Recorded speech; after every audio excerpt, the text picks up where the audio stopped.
Hi, this is Dr. Kirk Megu, TV and podcast host and former university lecturer.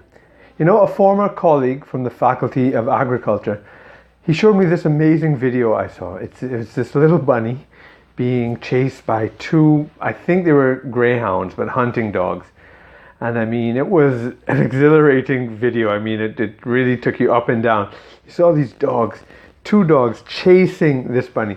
Now, I know that a greyhound can go up to 45, I think it's miles per hour or kilometers, one of the two. Let's say kilometers. It could go about like 45 kilometers an hour, right? And like in just 3 strides, it gets up to 30. So they're like really fast.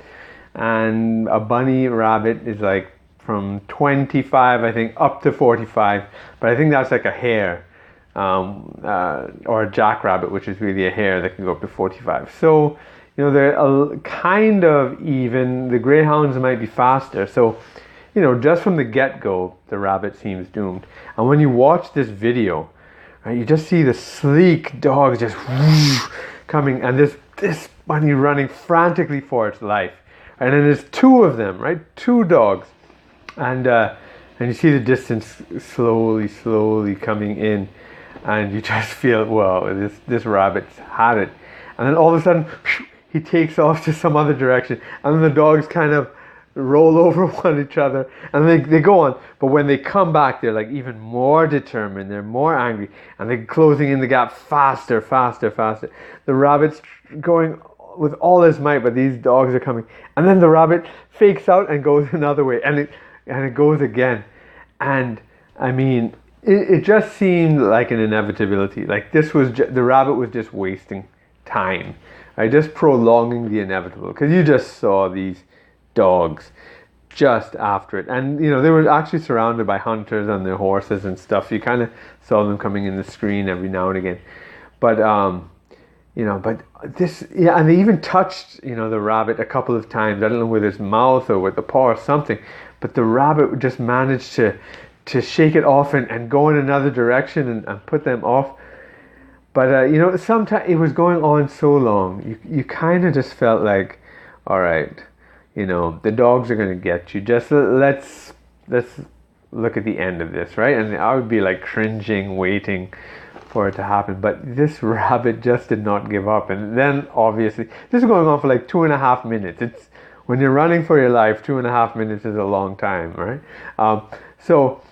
But this rabbit just wouldn't give up. And so obviously you start to root for the rabbit again, and this rabbit was just amazing. And there was a point where I don't know what happened. There's some big bushes and the rabbit just, I guess he diverted off into there, and then the dogs lost him, and they kind of looked around confused, and they didn't know what to do, and that was it.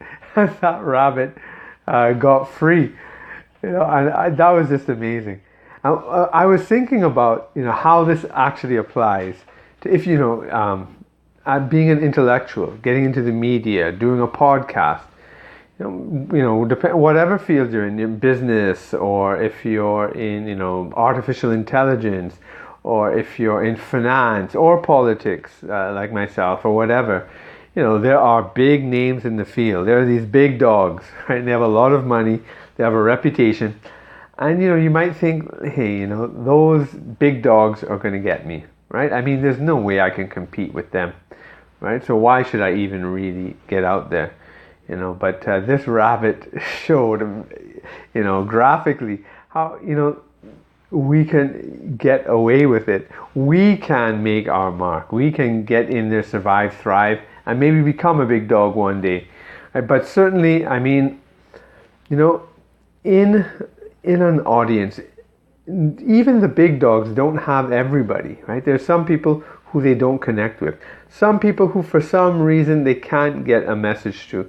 Or, maybe you have a distinct message that is neglected by the big dogs already in the field.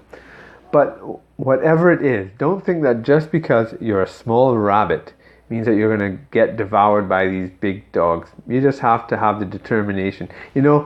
There's actually a kind of funny joke, or a little story, let's say, that's based around this kind of scenario where these dogs are chasing a rabbit and a rabbit got away, and the dogs were coming back. The dog went back to his friends in the pack, and they said, "What's the matter? Why couldn't you catch that rabbit? What's going on? You're so fast and everything." And then the dog said, "You know what? I learned my lesson. I was just running for my master. I was just running for dinner. But that rabbit was running for its life." So that rabbit, in other words, had a bigger why than the big dogs. And if you have a big why and you want to get out there, come on a free strategy call with me so we can talk about in what ways you can start to engage with the media. And depending on how far you are, we can actually develop a whole strategy. Or if you want to start a podcast, I'm aiming to get this out by Friday, and I have it there. So just check these things out, and that's it for today. I'll see you tomorrow. Bye.